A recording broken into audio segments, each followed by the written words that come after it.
DJ Immortal, live in the mix. Alright, Outlaw Radio Live fans, we are live on the air with none other than the legendary DJ A.D.E of A.D.E The Posse. How you doing this evening?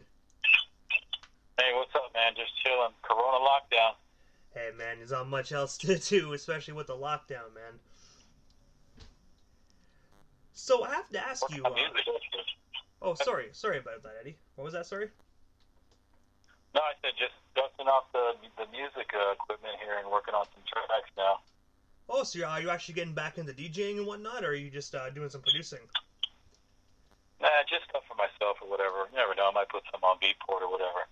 Yeah, that's pretty cool, man. I think I can speak for all the fans, you know. We would love to see some more work from you. Yeah, man. Hope to do it. So, if you don't mind me asking, Eddie, what made you decide to get into the music industry from the start? Well, I started the skating rink, man. Then I started DJing. You know, I was into all that b-boy stuff.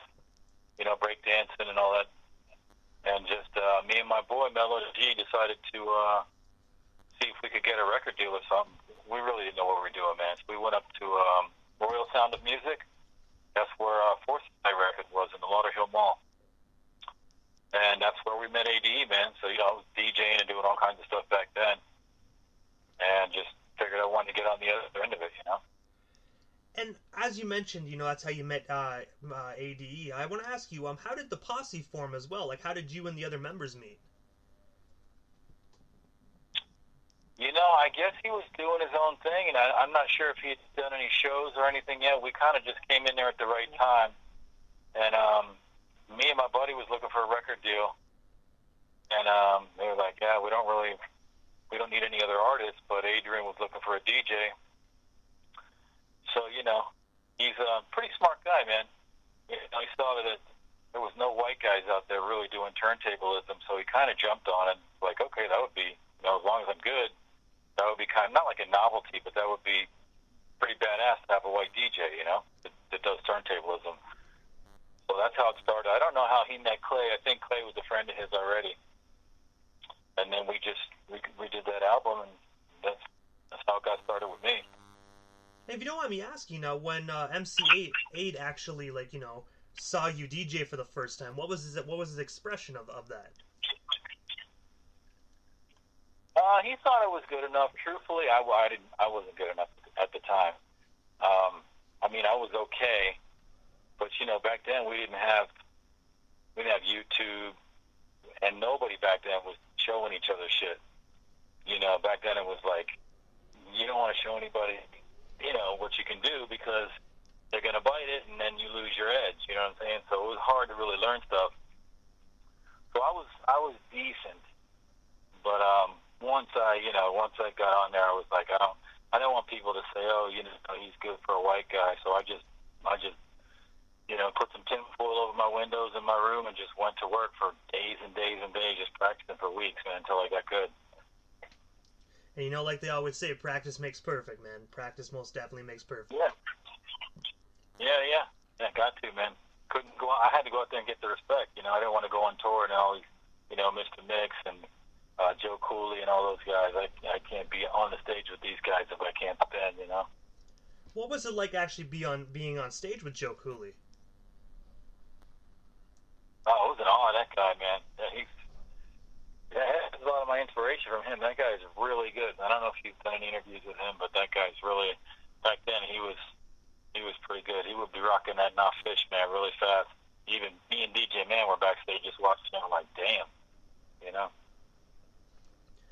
And also, the album Just Something to Do was released in 1987. I have to ask you, what was the inspiration and story behind that iconic record?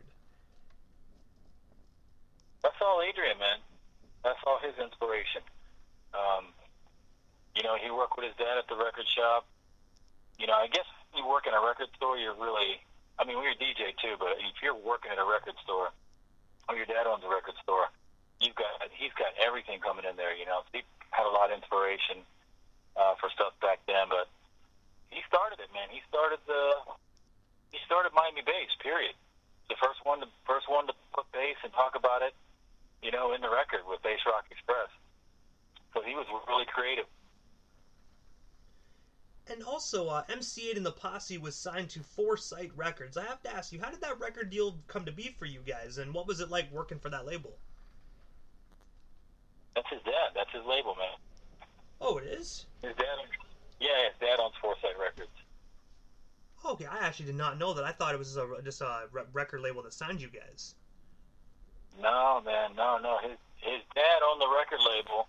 You know, they had a pretty decent track before that called Beastbox with MC Chief and another rapper, a female rapper, really good song. Actually, I don't know if you ever heard that song by Will to Power, Say It's Gonna Rain. I heard that one. Yeah, it's classic.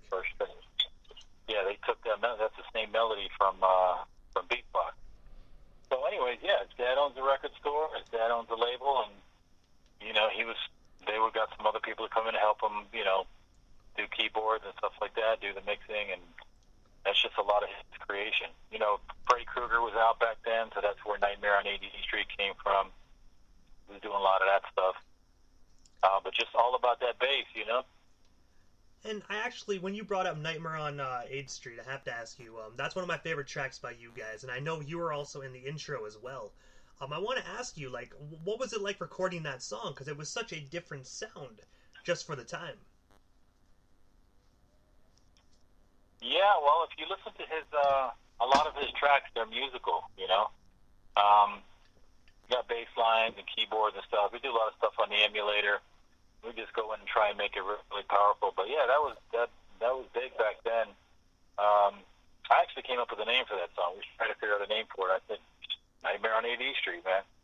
So that's how it came to be. We would do shows with that, and they would have Clay would dress up like Freddy Krueger and come out, and they would be battling, and you know who had the most bass and shit. It was pretty cool, man.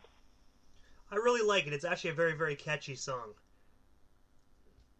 Yeah, you know, Stevie B made an answer record to that. Really? Huh. You know Stevie B, right? Freestyle guy? I heard of him, yeah. I just never knew he actually made, like, a sample of that. No, he made a record called Nightmare on Freddy Krueger Street, and it was dissing me and Adrian. I actually never knew that. I'm going to be honest with you. I did not know that. Yeah, you got to listen to it. It's pretty corny. I remember when I was in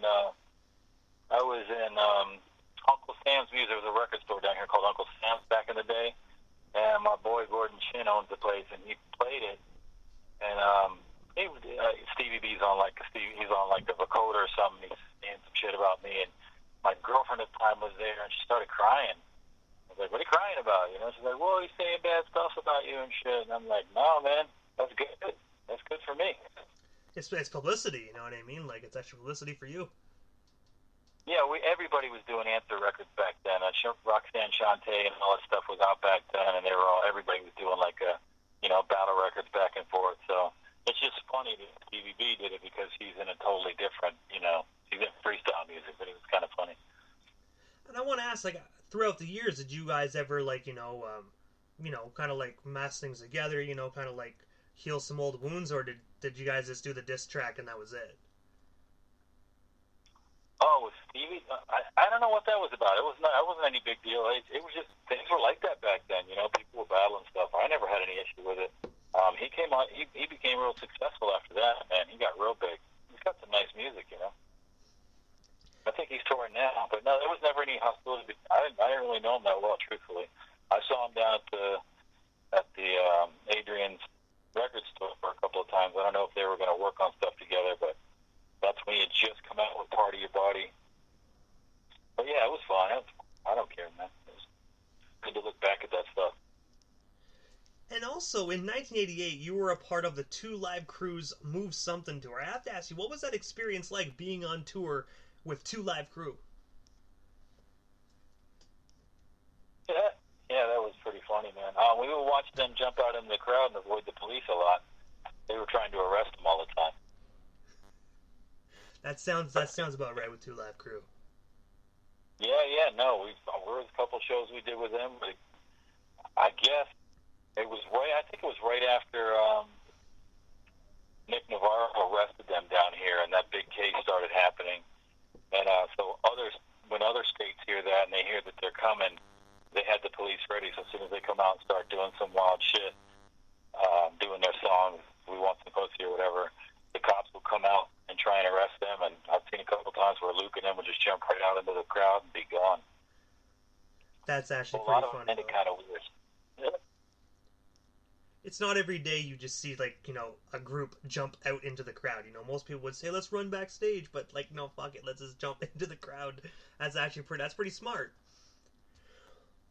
Pretty smart, man. Lucky I wasn't part of Two Live Crew, because they would have caught me every time, because I was the only white dude in the whole auditorium, except for the sound man, every time. I was the only white guy in all of these shows.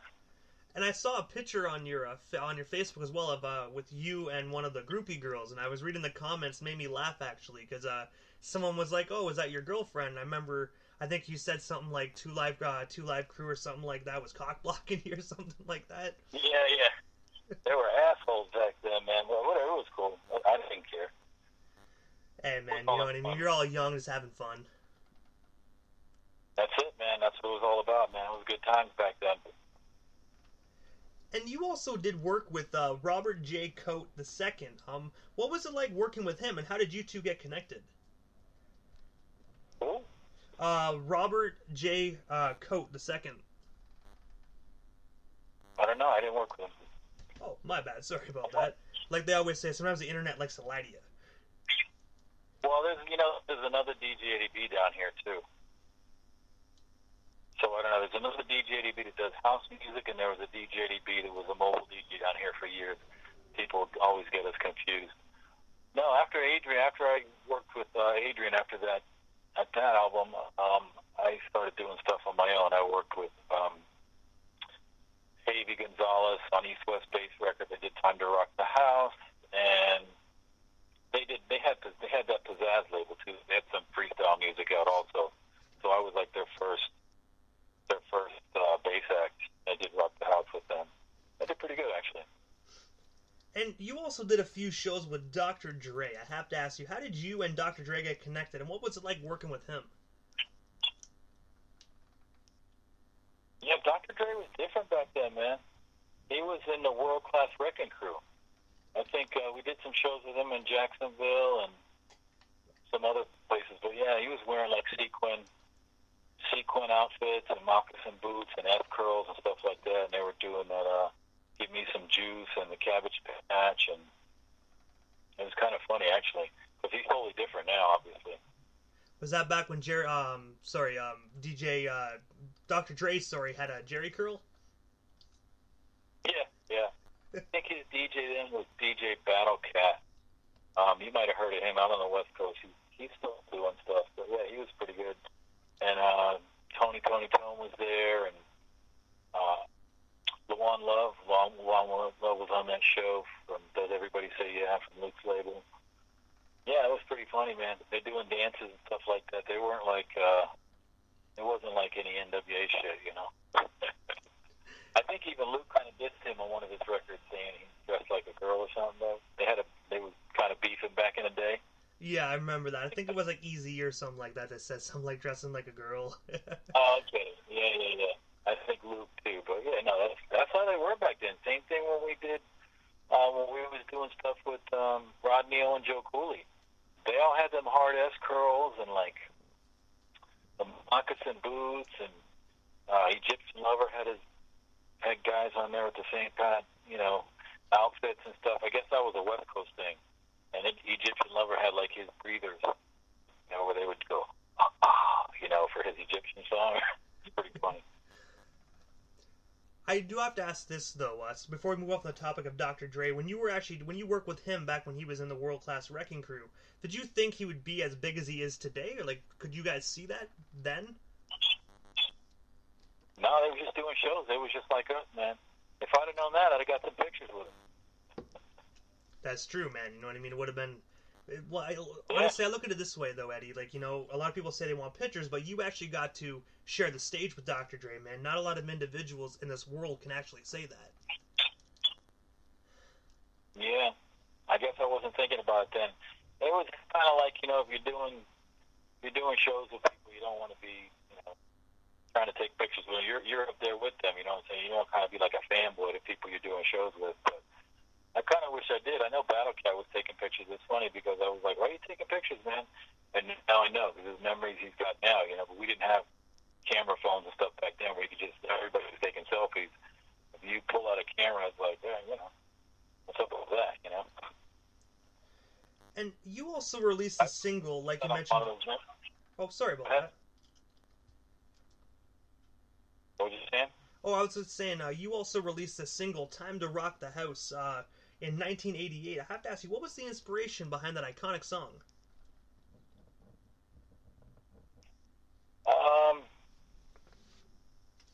I don't know. I put, you know, I used to do pause tapes. You know what that is? Not fully, no. Yeah, back in the day, we didn't have. I don't know. I didn't think it was really editing back then. But DJs, maybe we didn't have. You know, we do like a mashup or something. But we didn't have mixers to do all that stuff, or the like gear to do that. So we would do these pause tapes where you would play. You'd have a double cassette, and then you play part of a song, and you record it to the other tape, and then you do another song. It would be kind of like edits. So we do like a whole mix of like, you know, different songs coming in. We call them pause tapes.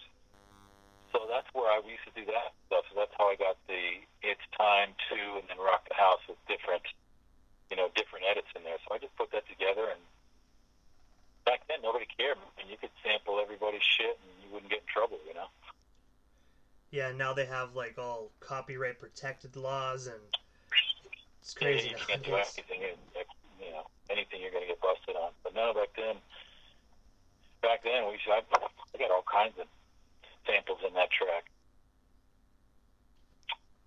And also in 1992, you released a single, Yo, I Did Your Girlfriend. I'm pretty sure we all know what that's about, but I have to ask you, was that actually a song towards someone, or was that just I'm gonna make a song? Honestly, I try to forget about that song, man. That's one of the ones I regret doing. You heard of A.D.E Boom, I Got Your Girlfriend, right? Yes. So, what's her name? I can't think of it right now, which is stupid. She did Boom, I Got Your Boyfriend. She was on the same label that Danny was on, but Danny wasn't signed with them anymore. And her song, I Got Your Boyfriend, started to chart. Atlantic picked them up.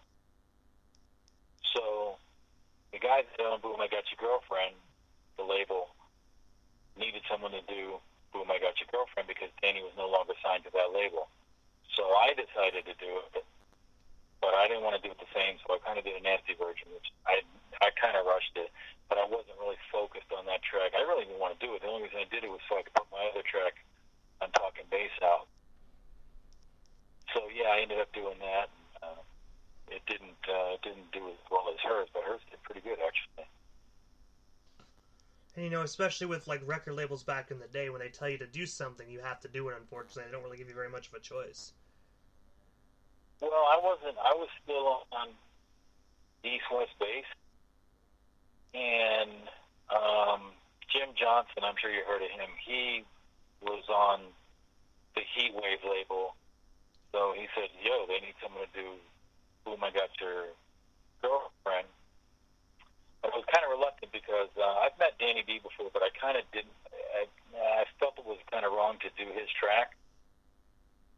You know, so I did anyways to do the other track, not thinking it was a big deal. And he never said shit about it. Later on, I actually ended up talking to him about it. It's something I regretted because I have a lot of respect for him.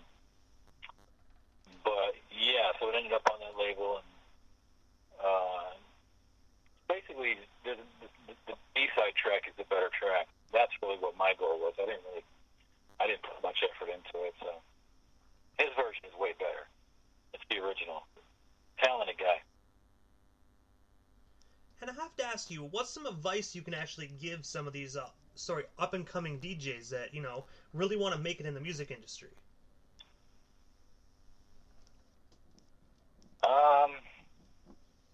Man, there's so much you can do now. I would just say get on YouTube, learn your skill. Learn your skill first. Learn your craft, you know? get off that sync button, maybe learn how to do it on turntables first, learn how to move a crowd, and then get into production. That's what I did.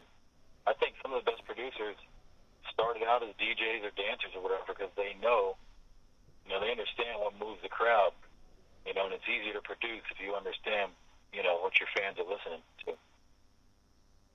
So I have to ask you, what's next for DJ Eddie B? Do you have any plans to do any more music, or just what's next for you? Man, I've been out of it for so long, It's just even 7 or 8 years ago, I didn't even really think anybody still listened to Miami Bass or even remembered any of this stuff. And I went on. Have you ever heard of Global Funk Radio? I heard of it, yes. I haven't had the opportunity to listen, but I have heard of it. Yeah, so I went on that website, and I hadn't been doing it for years. I went on there, and then all of a sudden I started getting all these messages, and then they got my Facebook, and I'm getting all these requests from people in Brazil, hundreds of Brazilian DJs. Yo, Eddie B, what's up, man? We love your music, and it's almost like a time warp over there. So I'm like, what are you talking about? And they're like, yeah, we remember your music, and we love it, and had all these fans I didn't realize, and I just started to get back into just producing my own stuff. I'm more into drum and bass now. But yeah, there's still a love for it. I get messages all the time from people in Germany and other countries. I'm not really motivated to put out music from way back then. I'd rather do something newer, but I'm just busy doing so much other stuff, man. You know how it goes. Oh, most definitely. And like you said, with people from Germany and all over, like the Time Warp, I have so many individuals that come on the platform and then mention that. They say, like, even out in Japan, people are crazy for the 80s and 90s hip-hop. They don't even, like, bother with the new stuff. Right? What's up with that, man? I should head on over to Japan and do a tour. Honestly, I really do think that you'll make a killing over there, to be honest with you. I think the South Central Cartel went over there, and I guess they made a ton. Yeah, it's crazy, man. It's crazy. Egyptian Lover's still doing shows. I don't think he's ever stopped doing shows. I don't think he has either, because I still see him pretty active on Instagram and posting tour dates. And I guess people still listen to it, man. I'm getting kind of old to be doing that. But nobody's doing shows now, that's for sure. I can agree with that. But I have to ask you this, Eddie. So this is the time in the interview that I give a chance for the individual that comes on the show. Just a chance to give shout-outs to whomever they want to give shout-outs to. And also your social media handles. That way our listeners can give you a follow if they're not already doing so. Yeah, I'm on Facebook, DJ A.D.E B Sears. Check out if people listening to this are into Miami Bass or they still want to hear more about that. There's a Miami Bass movie out. It's called The Bay State Miami. Just search it on YouTube.